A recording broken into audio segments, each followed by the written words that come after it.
년 전에 미국에 충격적인 사건이 있었습니다. 미국 콜로라도주 덴버시 근처에 있는 리틀톤이라는 지역에 콜럼바인 고등학교에서 큰 총기 사고가 있었어요. 그래서 무려 학생이 25명이 죽게 됩니다. 그리고 범인 2명과 함께 죽는 그런 큰 사건이었는데, 그 비극적인 사건 속에 살아난 한 여학생의 충격적인 정언입니다. 이 학교의 불량 서클 단체였던 트렌치코트 마피아 단원 2명이 총을 가지고 들어와서 학생들에게 난사하고 있을 때에, 그때 그곳에 17세 된 캐시 버넬이라는 소녀가 있었어요. 총을 들고 있던 이 한 학생이 그녀에게 총구를 겨누면서 물어봅니다. 너 하나님 믿냐? 만약에 하나님을 안 믿는다고 했다면 살 수 있을지도 모르는 상황에서 이 캐시라는 아이는 그를 똑바로 쳐다보면서 이렇게 답을 합니다. Yes, I believe in God. 나는 하나님을 믿어. 그는 총구를 캐시의 가슴에 대고 마구 총을 쏘아서 죽게 됩니다. 이 캐시의 이야기가 알려지자 미국 크리스찬 10대들 사이에 Yes, I believe in God이라고 적힌 티셔츠를 입고 다니는 그런 운동이 일어나기 시작했어요. 그래서 플로리다주의 한 도시에서는 무려 2,500명의 10대들이 모였어요. 감동적인 신앙 고백의 집회를 가졌습니다. 이 집회의 이름 역시 Yes, I believe in God 이었습니다. 이 사건을 통해서 많은 미국의 젊은이들에게 다시 한번 영적 운동을 일으키는 큰 계기가 되었습니다.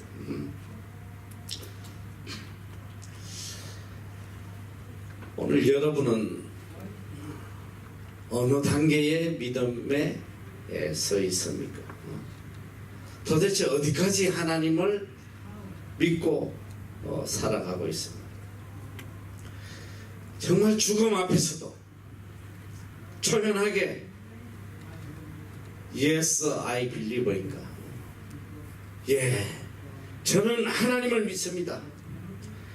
이렇게 담대히 고백할 그런 믿음이 있습니까? 오늘 기독교의 가장 중요한 핵은 바로 믿음이에요. 신앙이란 바로 이 믿음에서 출발하는 것입니다. 하나님을 향한 믿음, 이 믿음에서 우리의 신앙이 출발하는 것. 인간의 지식과 생각으로 도저히 믿을 수 없는 것들, 이걸 믿음으로써 신앙이 시작되는 것입니다. 그래서 히브리서 11장 1절에는 믿음은 보는 것들의, 바라는 것들의 실상이요 보이지 않는 것들의 증거다. 믿음은 내가 바라는 것, 이것의 실상이에요. 그리고 비록 보지 못하지만은 이것이 증거가 되는 것입니다.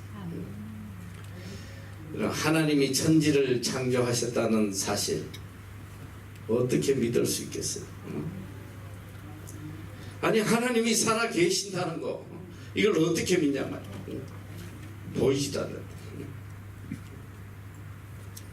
설명할 수가 없어요. 예수님이 동정녀 마리아에게 나셨다. 이게 과학적으로 말도 안 되는 사실이에요. 이걸 어떻게 믿을 수 있겠어요? 적어도 그리스도인이라고 하면 하나님이 살아 계심을 믿는 사람이에요. 그리고 성경이 하나님의 말씀임을 100% 받아들이고 믿는 사람들입니다. 이것이 이해가 되든지 안 되든지, 이것이 과학적으로 증명이 되든지 안 되든지, 성경은 하나님의 말씀이고 하나님은 살아계시고 하나님은 내 인생의 주인 되시다는 거, 이걸 믿는 사람이 그리스도인이란 말이에요. 믿음이 뭐예요? 믿음은 내가 애쓰고 노력한다고 되는 것이 아니에요. 지식으로 얻어지는 것이 아니란 말이에요. 그래서 성경은 믿음은 하나님이 주신 선물이라고 그랬어요. 하나님이 주신 선물이에요.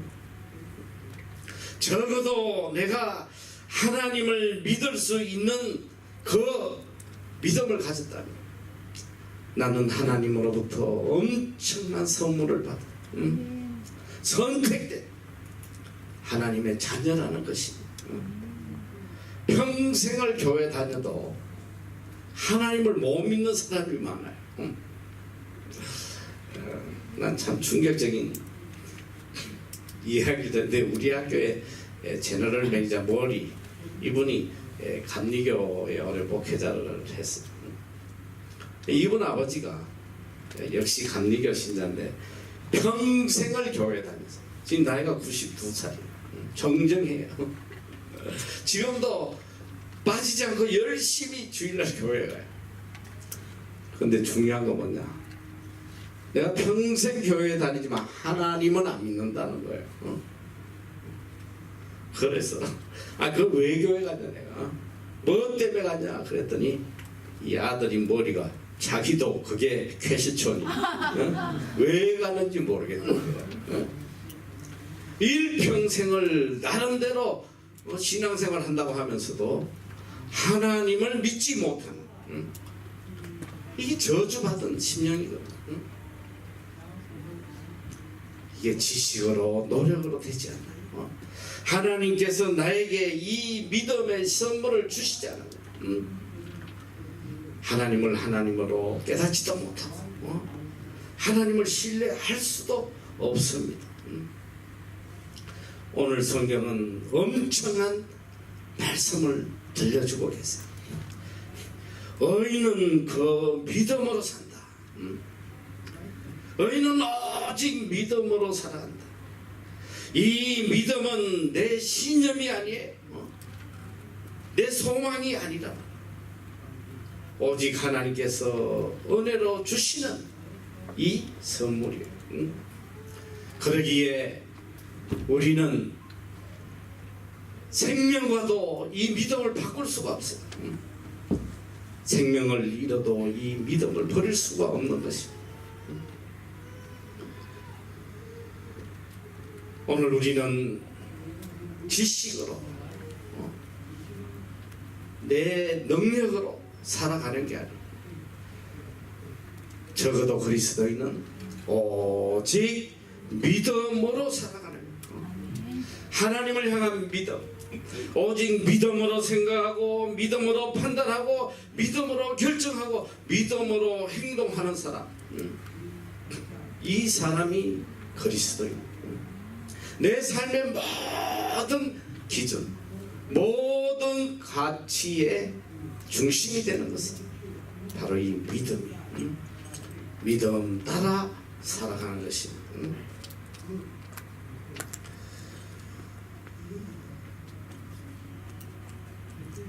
오늘 우리에게 주어지는 모든 상황들, 내가 결정하는 게 아니에요. 오직 믿음으로 판단하고 믿음으로 결정하고 모든 것을 하나님께 맡기고 살아가는 것입니다. 적어도 그리스도인이라면 다 믿음을 가지고 있습니다. 그러나 문제는 내 믿음이 도대체 어디까지 가 있느냐? 내가 어디까지 믿음으로 이걸 받아들이고 믿음으로 행동하며 살아가는 이게 문제. 천지를 지으신 하나님, 이 능력의 하나님이 우리 아버지임을 믿어요. 다 믿어요. 지식적으로 믿는다. 그러나 하나님의 능력을 믿지 않아요. 내 삶에 어떤 문제가 닥치면 이 능력의 하나님을 믿는 것이 아니라 내 지식을 믿고 사람을 의지하고 내 스스로 해결하려고 발부둥치는 것이 오늘 인간의 모습이란 말이에요. 제2차 세계대전이 끝난 이후부터 이 유대인들은 그들의 중요한 절기인 유월절 행사에 항상 이 아나마미이라는 노래를 부른다고 해요. 아나마미. 이 노래 제목이 아니마밈인데 이게 무슨 뜻이냐면 나는 믿는다라는 뜻이에요. I believe in God. 나는 믿는다. 이 노래는 2차 대전 때 그 악명 높은 아우슈비츠 수용소에서 작곡된 곡입니다. 인간 역사에 가장 처절했던 사건. 무려 600만 명의 유대인들이 비참하게 죽어갔던 그 아우슈비츠 수용소에서 죽음 앞에서 그들이 이 노래를 부르며 위로받았던 그 노래입니다. 그 내용은 이래요. 나는 믿는다. 나의 메시아가 나를 돕기 위해서 반드시 나를 찾아오리라는 사실을 믿는다. 이 간단한 가사를 계속 반복해서 부르는 찬송입니다.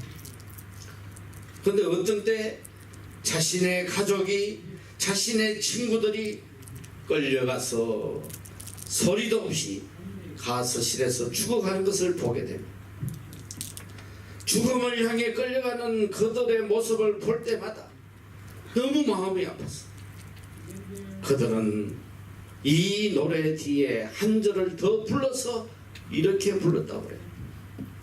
그 주가 된 가사는 이렇습니다. 그런데 때때로 메시아는 너무 늦게 오신다. 그때 수용소에 수용되어 있던 한 외과 의사는 절대로 그 추가된 가사를 부르지 않았다고 그래요. 그는 분명히 메시아에 대한 믿음을 가지고 있었기 때문에 늘 단정히 행하고 죽음을 앞둔 순간이지만 유리 조각으로 면도를 해가면서 오실 메시아를 간절히 기다리고 견뎌냈습니다.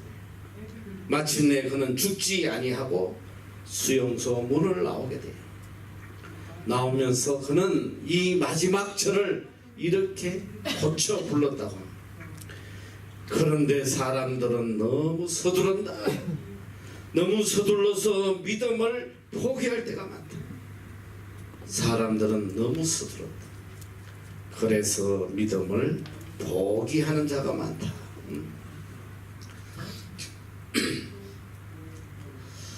때로는 눈으로 볼 수도 없고 귀로도 들을 수도 없지. 또 내 지식으로 이해할 수 없는 그런 순간들이 많이 있지만 하나님의 뜨거운 사랑이 분명히 존재함을 믿는 이것이 믿음이에요. 우리는 하나님이 살아계심을 지식적으로 알아요. 그러나 마음으로 믿지 못합니다. 내 입술로는 늘 하나님을 시인하면서도 내 마음에 확신이 없어요. 제가 어릴 때 이렇게 어머니를 따라서 산골에 예배를 드리러 가면 그때 이 할머니들이 참 이렇게 복음을 듣고 예배를 드려요. 이 할머니들이 글을 몰라요. 까막눈이. 근데 그 예배가 내 기억에 그렇게 생생한 것은 이분들이 예배 내내 그렇게 눈물을 흘리면서 예배를 드리는 거예요. 그분들이 아는 게 아무것도 없어요. 성경에 대한 지식도 없어. 단지 하나, 내가 죄인이라는, 내 죄를 대신해서 예수 그리스도가 십자가에 죽어주셨다. 그 사실 하나로 너무 감격했어. 날 예배 때 그렇게 눈물로 예배를 드려요. 근데 더 놀라운 거야. 내 어릴 때지만, 아주 어릴 때지만 그 예배 때마다 항상 부르는 찬송이 한 가지밖에 없어. 항상 그 찬송을 부르면서 눈물을 흘리더라. 그게 뭐냐면 바로 찬송 344장인데 울어도 못하네, 힘써도 못하네, 참아도 못하고 오직 믿으면 모든 것을 할 수 있다. 이 찬송을 부르면서 그렇게 눈물을 흘려요. 울어도 못하고 힘써도 못해. 오직 믿음으로만 우리가 승리할 수 있는 거예요. 믿음으로 의롭게 되고 영생을 얻고 구원을 얻는 것입니다. 믿음으로 우리는 모든 문제를 다 해결을 받는 것입니다. 예수님께서도 이 병자를 찾아오셔서 치료하실 때 보면 꼭 그런 말씀을 하세요. 내가 낫기를 원하느냐? 내 믿음대로 되리라. 내 믿음대로 되리라. 믿는 대로 된다. 믿는 대로. 주님은 그 사람의 믿음의 분량에 따라서 기적을 보여주셨어요. 그래서 마태복음 17장 20절에 보면 가라사대 너희 믿음이 적은 영골이라 진실로 너희에게 이르노니 너희가 만일 믿음이 한 겨자씨만큼만 있으면 이 산을 명하여 여기서 저기로 옮기라 하여도 옮길 것이요 또 너희가 못할 것이 없으리라. 믿음 안에서는 넣지 못할 일이 없다는 겨자씨만. 이 씨 중에 제일 작은 게 겨자씨인데 눈에 보이지도 않니. 요만한 믿음만 있어도 산을 들어서 옮길 수 있다는 거예요. 너희 삶에 이루어지지 않을 일이 없다. 이 말씀은 진리고 하나님의 약속의 말씀. 우리에게 이 엄청난 능력의 믿음을 선물로 주셨다는 거예요. 근데 아무리 선물을 주셔도 이걸 사용하지 않으면 아무짝에 쓸모없는 거예요. 오늘 우리는 우리 삶의 모든 문제를 해결할 수 있는 믿음의 능력을 주셨어요.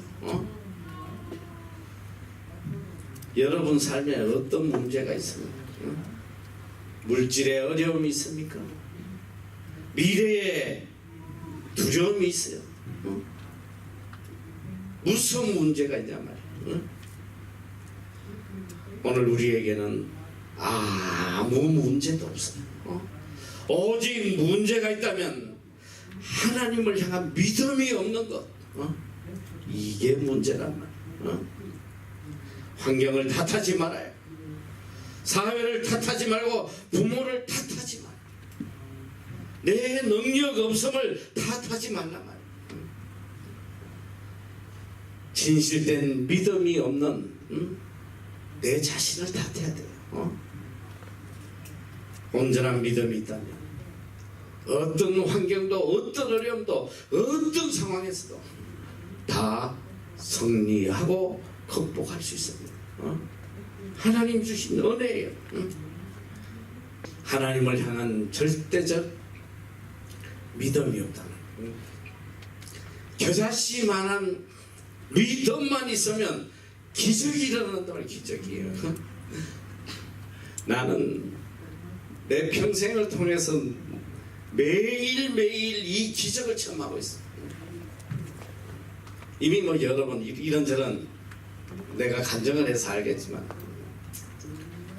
하나 더 간증을 하는데, 제가 이곳에 늦게 와서 신학 공부를 하면서 너무너무 두렵고 미래에 대해서 어떻게든 살 길을 찾아야 되는데, 그때 하나님께서 제 마음에 이 신학대학하고 영어 과정을 해라. 영어 과정. 그래서 그 신학대학 학장에게 우리 같이 이 랭귀지 과정을 하자 했더니 총회를 열고 뭐 답을 주는데 무려 1년이 더 걸려요. 1년 뒤에 총회에서 대표 목사 2명이 나한테 찾아왔어. 1년 동안 우리가 여러 번 총회하고 검토했는데 결론은 안 하기로 했다 이거. 그때 그거 참 충격적이거든. 내가 영어도 안 되지만 총회 대표로 목회자 2분을 앉혀놓고 무려 2시간 영어로 되지도 않는 영어로, 너희들 왜 이렇게 믿음이 없냐? No face. 영어가 되지도 않으니까 You have no face. 왜 이렇게 믿음이 없어? 하나님이 다 이 학교도 살리고 길을 열어주신다는데, 사실은 뭐 그 학교에 길 열어준 거가 내길 때문에 내가 난리를 쳤지만 한 2시간을 설명했더니 이 2 목사님이 그래 다시 한번 언론해볼게 이러고 갔어. 그래가지고 이제 나중에 다시 답이 오긴 왔는데, 그래 그럼 한번 해보자 하는데, 우리 신학대학 이름만 빌려줄 테니까 네가 나머지는 알아서 다 해라. 우리 학교 이름으로 모집하고 네가 알아서 다 하고 수익금은 신학교로 넣어라 이러더라고. 말도 안 되는 소리 하는데. 그래서 너무 절박하니까 알았다. 한국을 무작정 나갔는데, 여러분 상상해봐. 내가 무작정 나갔어. 돈이 있어, 뭐 아는 사람이 있어, 어떻게 할 바를 모르고 한국을 나갔는데 참 생각지도 못한 기적이 일어나. 하나님께서 여의도 순복음 교회 안에 미주 선교회라는 그 단체 안에 우리 사무실을 오픈하게 해주시더라고요. 이건 유질 순복음 교회에서 알면 이거 바로 그날로 쫓겨나. 순복음 교회 안에 내가 나중에 한 사실인데, 어떤 영업 행위도 교회 안에서 못하게 돼 있어. 그런데 하나님께서 그 미주 선교회라는 곳에 사무실을 오픈해서 막 그때 이 감동이라는, 하나님 정말 살아계시는 얼마나 감사한지 몰라. 그래서 순복교회 교인이 그때 70만 명, 요 안에서만 모집해도 미어 터지겠구나. 그 감동은 말로 못한 거예요. 근데 광고를 해야 되는데 방법이 없잖아. 가진 돈이 없으니까. 그런데 참 또 놀랍게도 그 순복음 가족신문이라고 해서 매주 나오는 금요일, 목요일 날인가 뭐 금요일, 거기서 무료로 광고를 탁 내줘. 그래가지고 그 광고가 이제 신문이 나간 다음에 그 다음날부터 가슴을 졸이면서 얼마나 기다렸는지 몰라. 이걸 다 봤으면 이제 사람들이 막 전화가 미어 터지도록 오겠다. 그래가지고 기다렸는데 금요일날 다 금요 예배 때 나눠준다고 그래서 얼마나 기다렸냐. 전화 한 통화도 안 오는 거예요. 그래가지고 그 같이 간 우리 친구 목사, 아마 금요일날 나눠주는 게 아니라 주일날 나눠주는지 모르겠다. 얘가 또 주일날까지 가슴을 졸면서 얼마나 기다린지 모르겠다. 월요일 됐는데 전화 한 통화도 안 오고. 그래 또 이 양반이 그 다음 주 수요일날 나눠주나. 또 수요일까지 그냥 가슴을 졸면서 기다렸는데 그 다음날 또 전화 한 통도. 같이 가는 우리 친구 목사님 하는 말이, 다 끝났어. 안 되는 거야. 가자고. 돌아가자고 그냥. 여기 있어봐야 뭐 아무 소용이 없다. 그래서 나는 아니다. 아니 하나님이 여기에 사무실을 열어주셨는데 안 보내주실 리가 없다. 나는 하나님에 대한 절대적인 믿음이 있었거든. 그랬더니 같이 간 우리 그 동기 목사 그 양반, 아이 나는 가야겠다. 혼자 뭐 하든지 말아. 그 가버렸어요.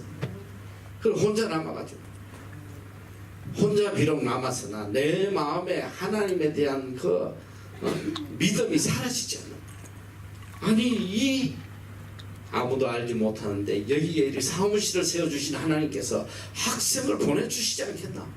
나는 분명한 믿음이 있어. 그걸 기다렸어.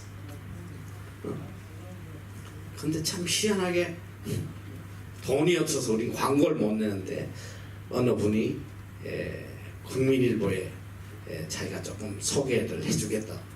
그게 이게 돈을 내고 광고를 못하니까 어디에다가 요만큼 글자를 넣어줬더라고. 어떤 애는 주로 이렇게 부고 누구 모친상 뭐 이렇게 죽었다고 하는데 밑에 요만큼 보일동 말도 뉴질랜드 어느 신학교에 영어 학생 모집 한 서너 줄 나왔어.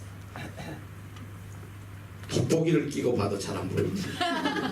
고개 나가자마자 이야 그날부터 전화가 오기 시작한. 전화 세대가 하루 종일 막 끝없이 오면 하루 종일 계속 오는 거야. 계속해서. 그리고 처음으로 가서 그때 무려 28명을 학생을 모집해서 남들은 다 끝이다. 소망이 없다. 안 된다고 다 했으나 하나님에 대한 절대적 믿음. 저는 지금까지 오면서 모든 사람이 다 끝이라고 할 때 하나님을 향한 그 믿음을 버리지 않아. 항상 그 믿음을 통해서 기적을 하나님께서 보여주시죠. 한두 번이 아니에요. 3번도 아니에요. 지금까지 끝없이 매일매일 그런 기적을 보여주시더라고요.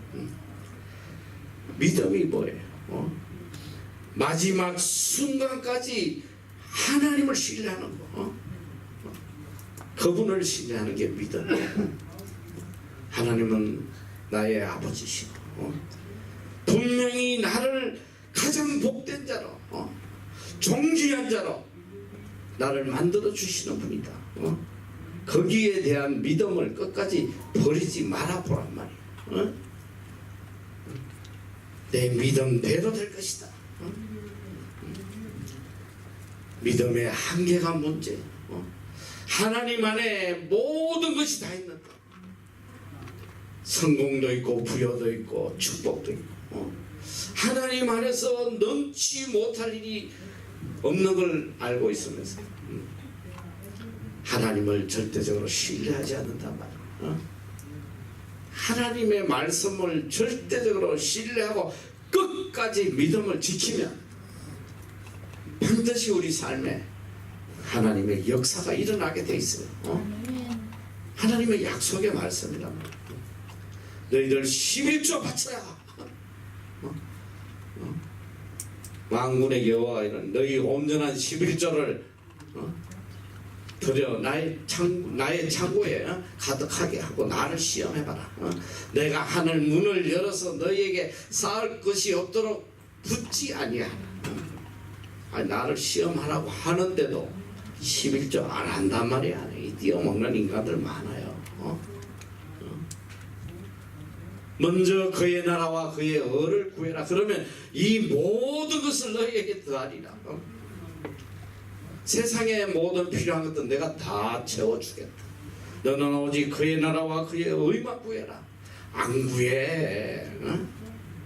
내 힘으로 살아보려고 발부둥 치고 주일 성수도 안 하고 하나님의 말씀도 안 지키고 돈 몇 푼 따라서 신앙 양심 다 팔아먹고 어떻게 이 기적의 역사가 일어날 수 있겠어?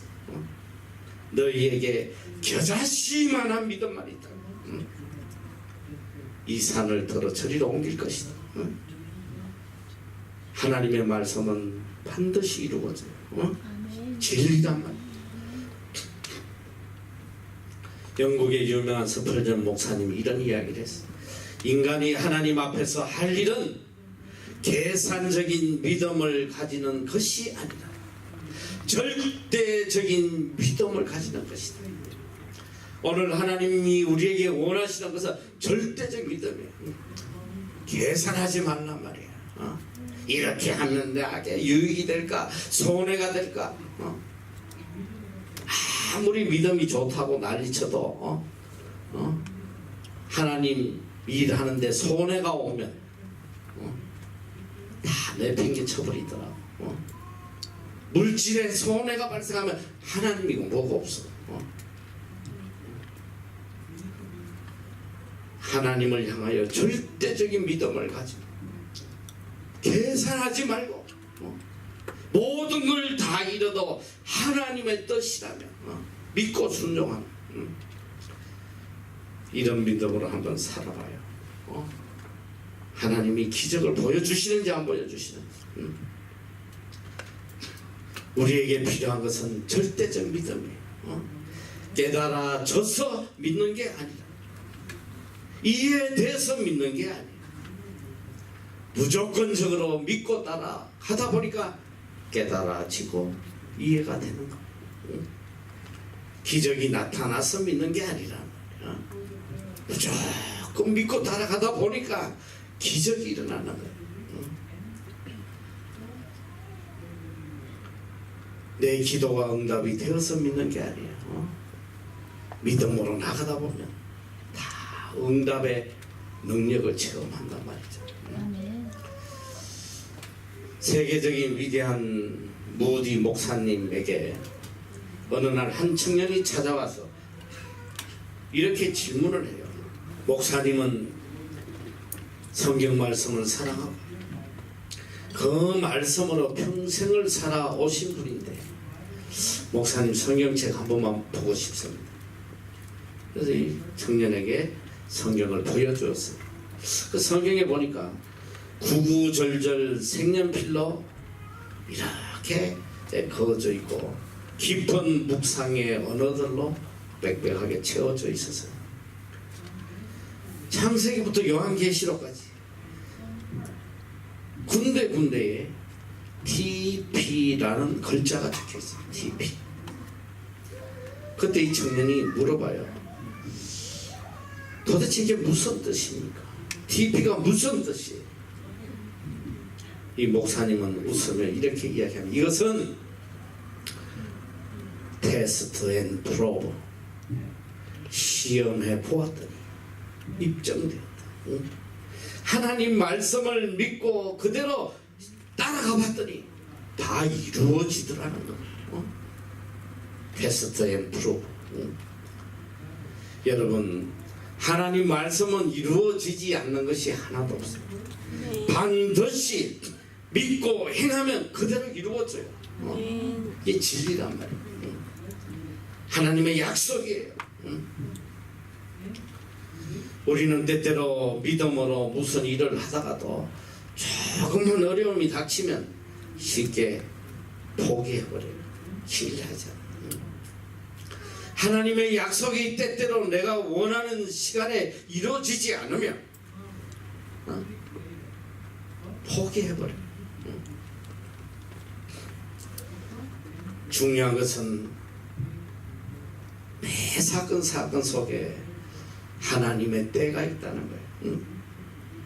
우리는 알 수 없으나 가장 합당한 때가 있어. 믿음은 바로 이 하나님의 뜻과 하나님의 때를 맞추는 거예요. 하나님의 때에, 하나님의 뜻에 내 자신을 맞추어 나가는 것입니다. 오늘 여기 본문에 보니까 의인은 믿음으로 말미암아 살리라. 이 내용이 어떤 내용이냐면 이 유대 나라와 이스라엘이 다 하나님 앞에 우상을 섬기고 악을 행했어요.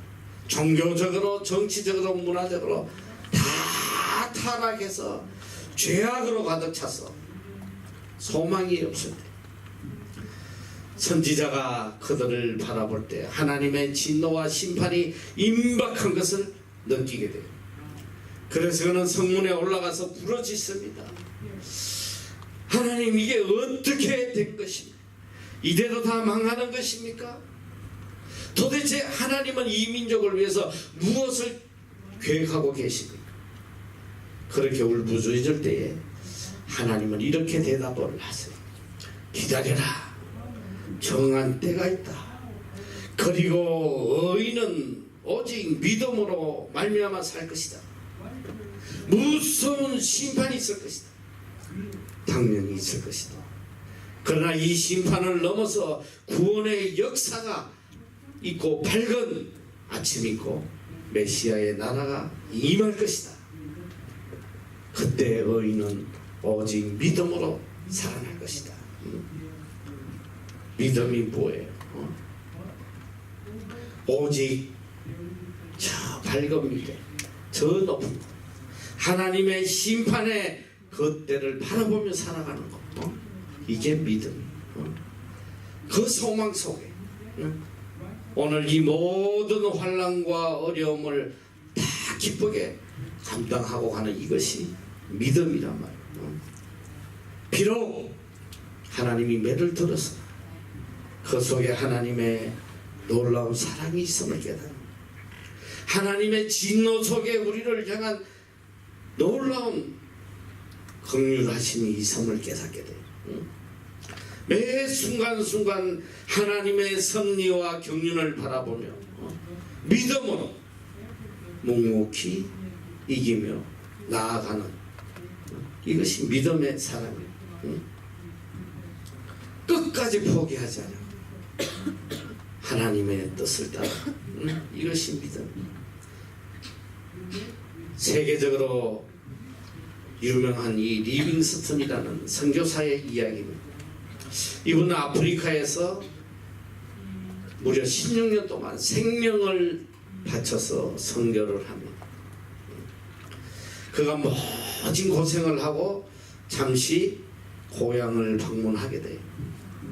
그때 그를 방문 나왔던 고향 사람들이 리빙스턴을 보고 목을 놓고 통곡을 합니다.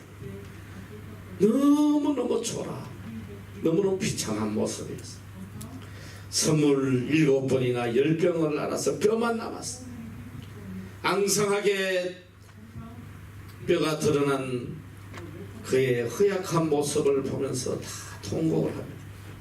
그뿐 아니라 사자에게 물려서 오른쪽 팔 하나는 덜렁덜렁 간신히 붙어만 있었어요. 모두가 눈물을 흘리고 그를 위로했어요.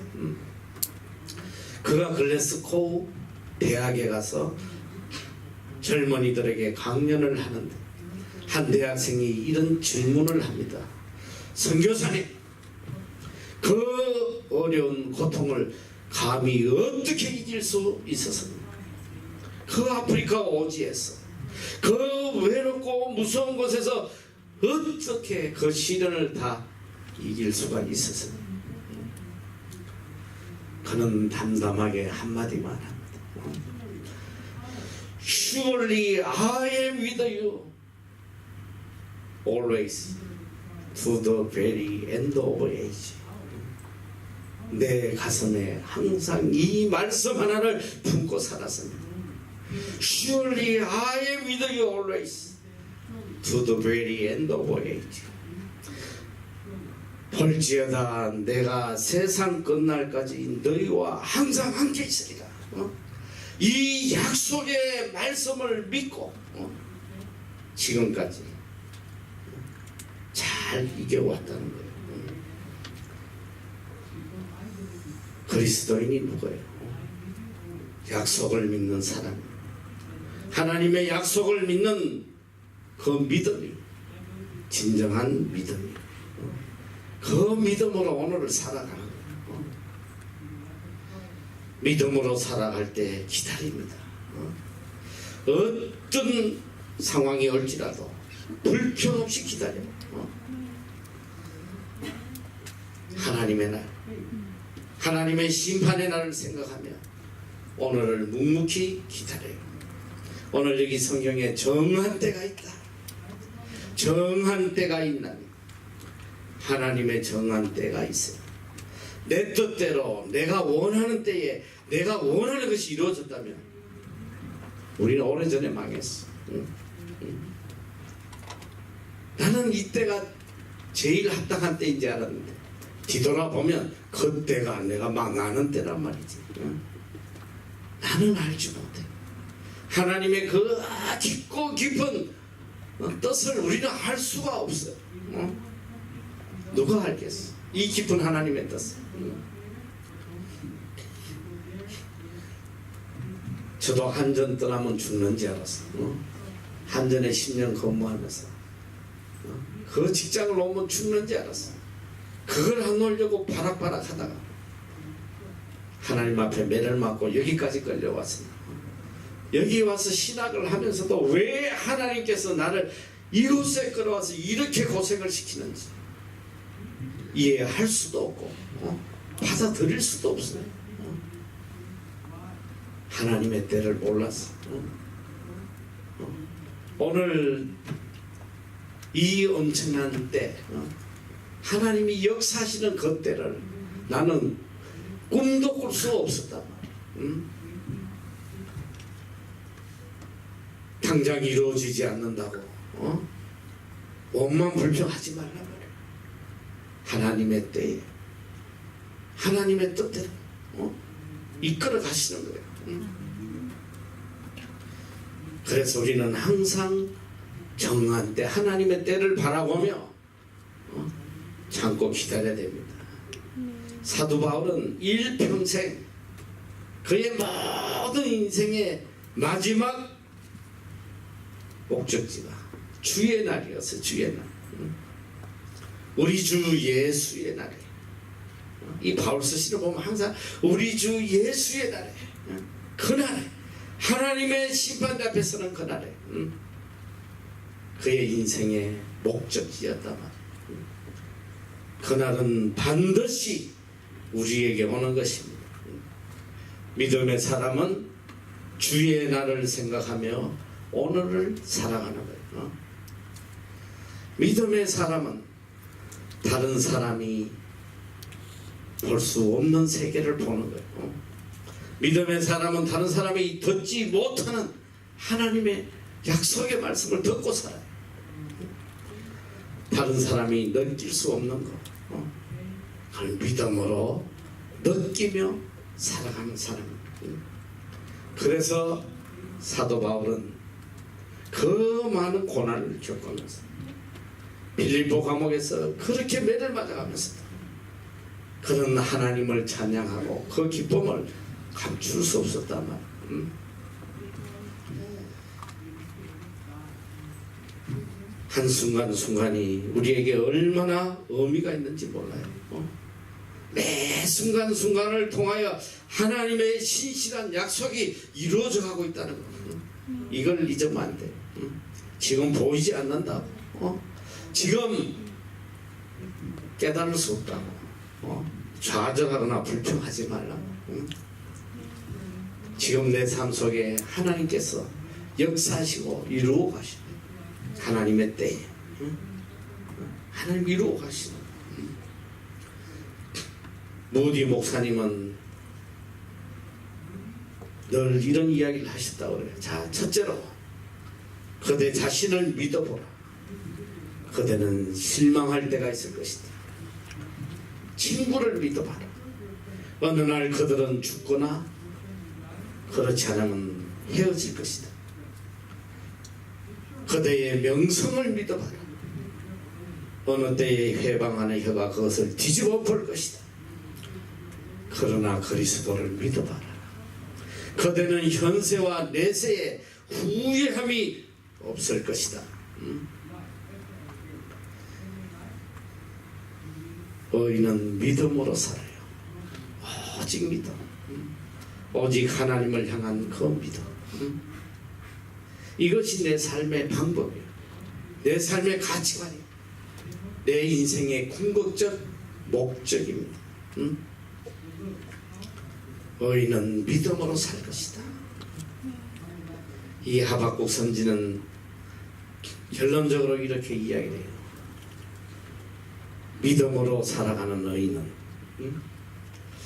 하박국 3장 17절 이하에 비록 무화과 나무가 무성치 못하며 포도나무에 열매가 없으며 감람나무에 소출이 없으며 밭에 식물이 없으며 우리의 양이 없으며 외양간에 소가 없을지어다 나는 여호와를 인하여 즐거워하며 나의 구원의 하나님으로 인하여 기뻐하리로다. 주 여호와는 나의 힘이시라. 나의 발을 사슴과 같게 하사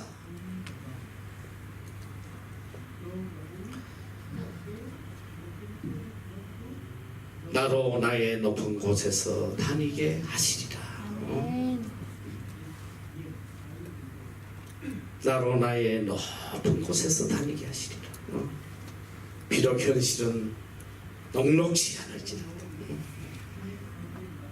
아무것도 가진 것이 없을지라도 여호와 하나님은 나를 이끌어서 높은 곳에 존귀한 자로 복된 자로 사용하실 거라고 약속하고 계세요. 여러분 깨달음이 있습니까? 깨달은 대로 진실하게 살아가세요. 이해되지 않는 것이 있습니까?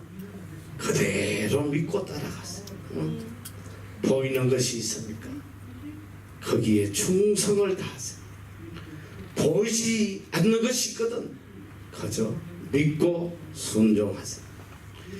오직 그 믿음으로 살아갈 때 하나님의 크신 은총과 기적이 여러분 삶에 항상 역사하실 것입니다. 의인은 믿음으로 살리라. 그 믿음으로 살아가는 여러분 되시기를 축원합니다.